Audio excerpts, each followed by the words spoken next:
केंद्रीय बजट से देश भर के लोगों के साथ साथ छत्तीसगढ़ के लोगों को भी बहुत उम्मीदें हैं। हमारे साथ इस पे बात करने के लिए मौजूद हैं गांव के किसान और किसानों के साथ साथ अन्य प्रबुद्ध लोग।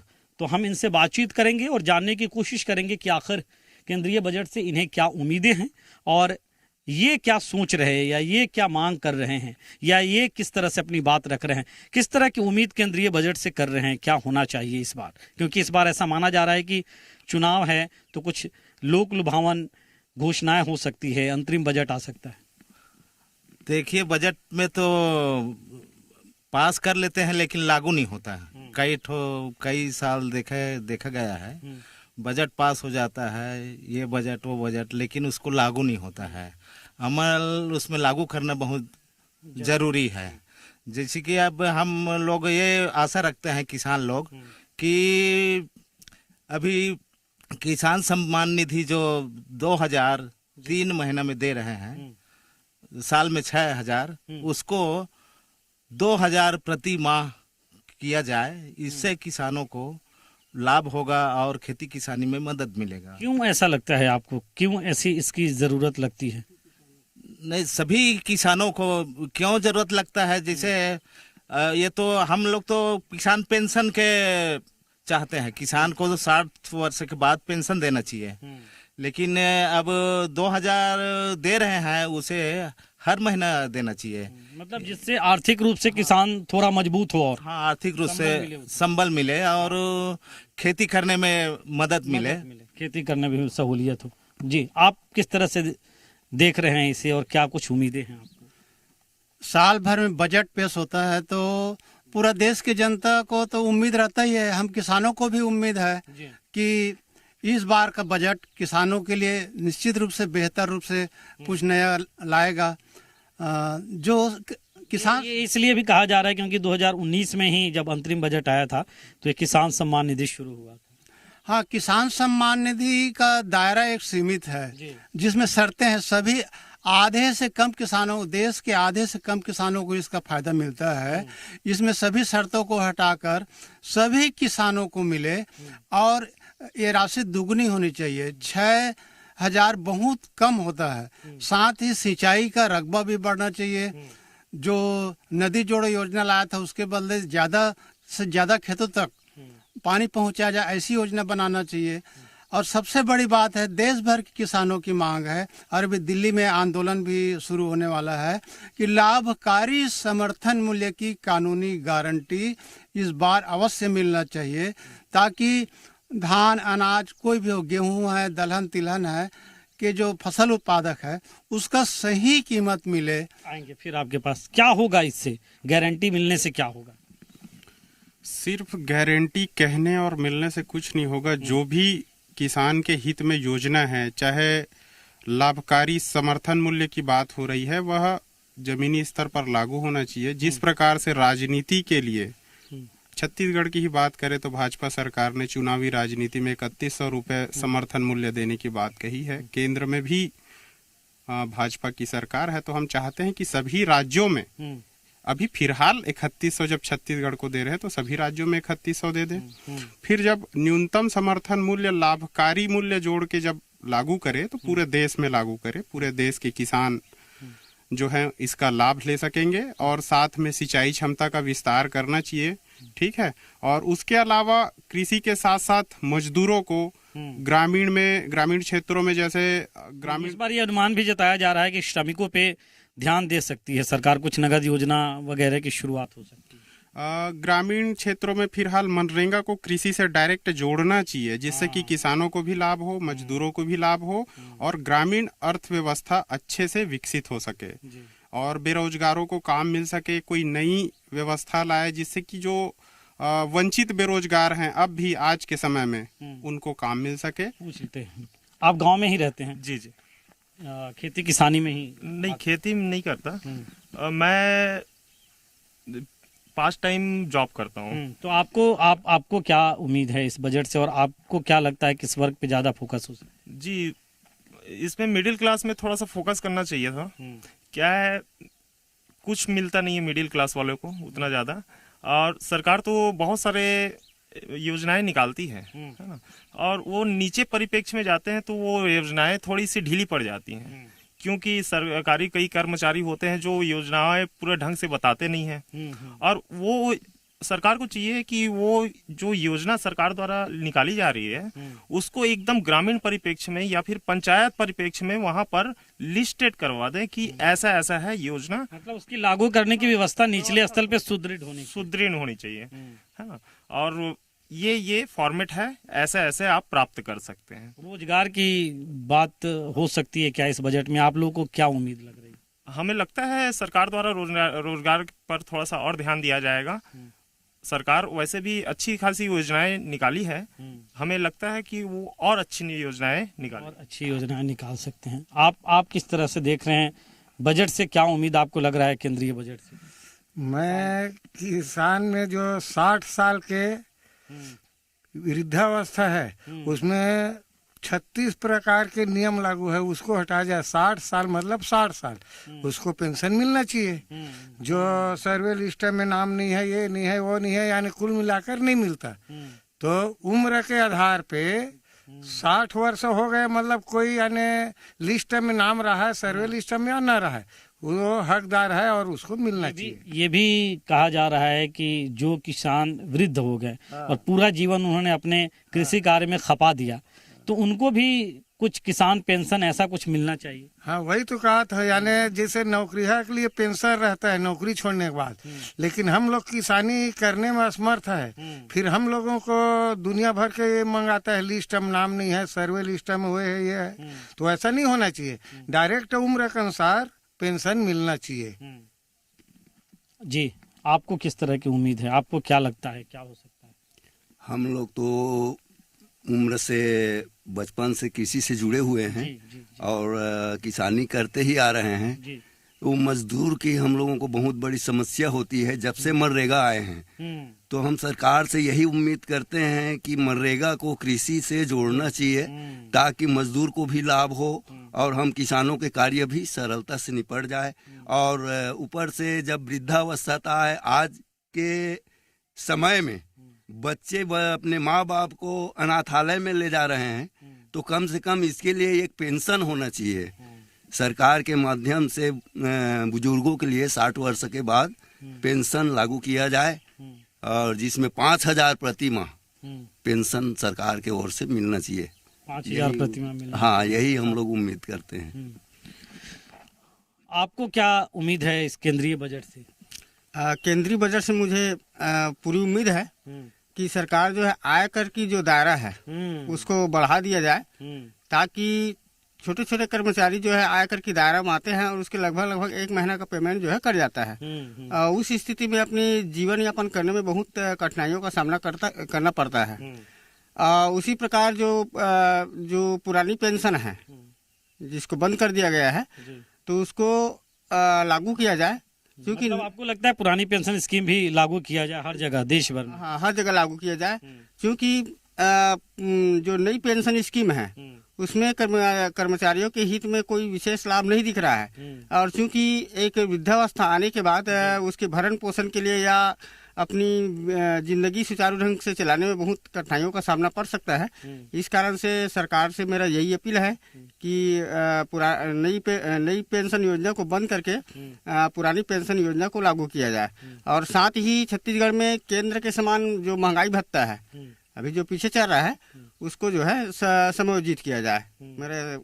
अच्छा, आपने जब किसानों की बात आती है और बजट में जब किसानों की बात आती है तो 2019 में हमने देखा थी कुछ खास था, अब इस बार भी कुछ खास की उम्मीद है किसानों को।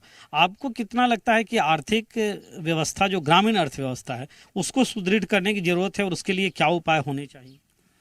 किसानों को जितनी ज्यादा राहत दे सके ऐसी योजनाएं लागू करनी चाहिए, और ऐसी योजनाएं जो चल रही है जिसमें खामी है, त्रुटि है, उसको समाप्त करना चाहिए।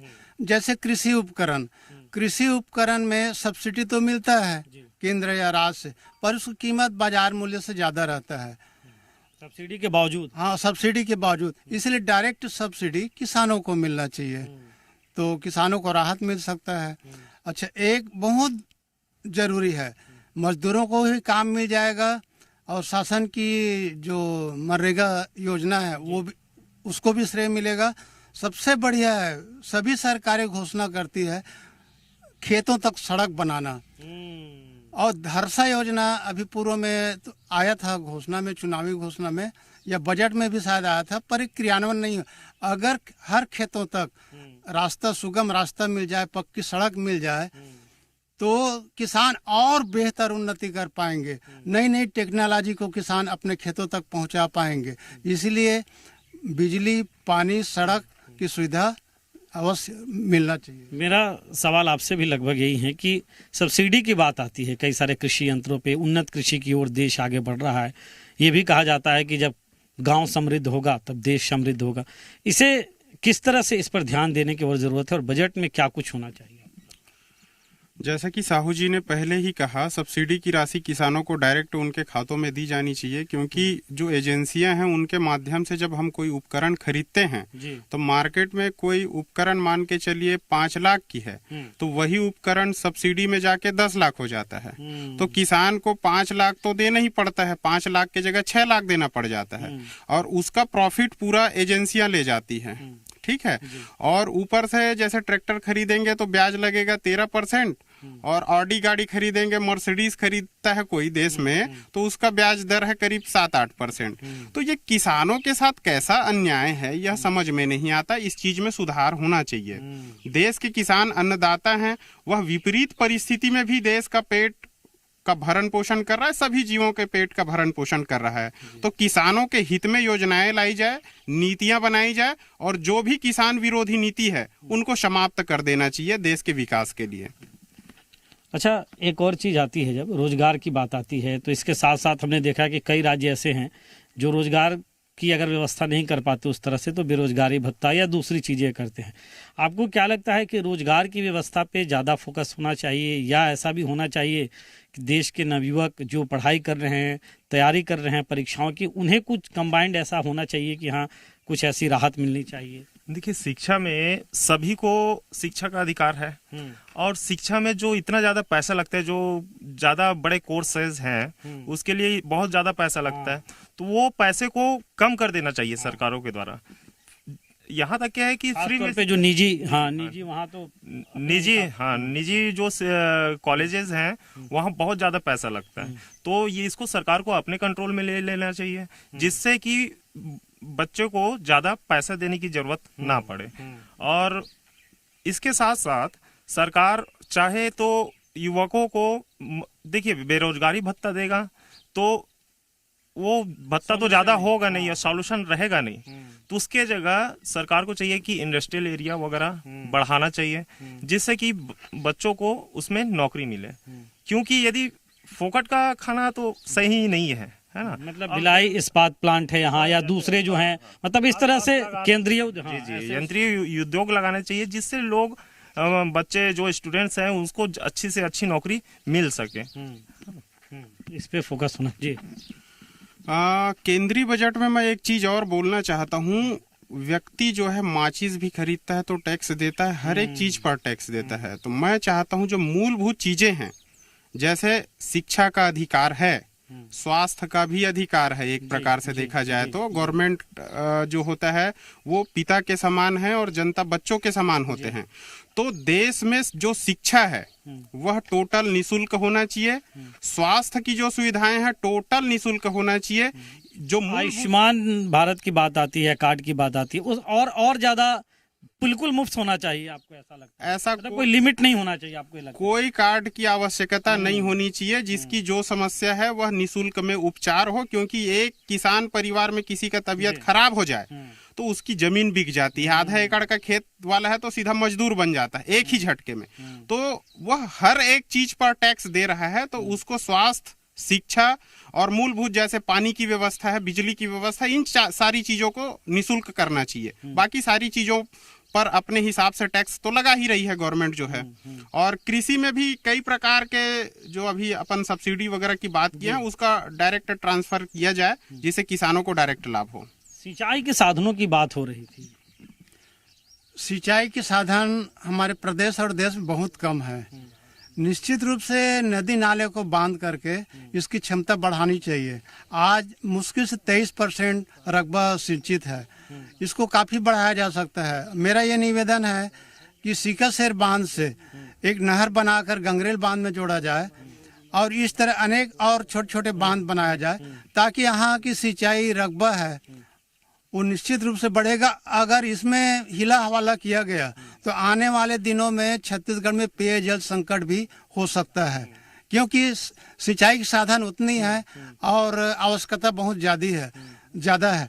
तो पेयजल के साथ साथ सिंचाई रकबा को बढ़ाने के लिए नए नए बांध निर्माण करना चाहिए। अच्छा, एक सवाल ये भी आता है कि जो भूमिहीन कृषक हैं, जिनके पास जमीन नहीं है लेकिन वो कृषि कार्य में लगे हुए हैं, इस ओर भी केंद्र सरकार को सोचना चाहिए बेहतर तरीके से, आपको लगता है, और क्या सोचना चाहिए? हाँ, भूमिहीन जो कृषक है उसके लिए सरकार को सोचना चाहिए, क्योंकि भूमिहीन सिर्फ मजदूरी पर ही आधारित रहते हैं, उसमें बंद के रह जाते हैं और उसको जो रोजगार गारंटी का जो देते हैं, कार्य देते हैं, वो सिर्फ 100 दिन का देते हैं, बाकी दिन फिर वो वंचित रह जाते हैं। तो उसको पूरा साल किया जाए और पूरा साल के साथ साथ कृषि कार्य में उसको जहां तक से हो सके जोड़ना चाहिए, ताकि उसको 12 माह मजदूरी मिल सके।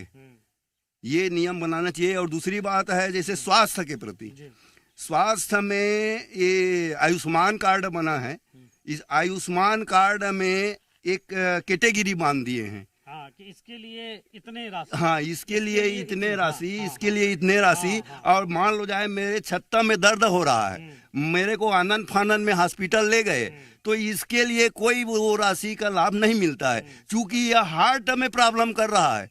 जब चेक हो जाएगा, इसका ऑपरेशन होगा, तब उसका कार्ड का प्रयोग होगा। तो ये नहीं, ये शुरू से ये सब प्रयोग होना चाहिए, पूरा फ्री होना चाहिए इलाज।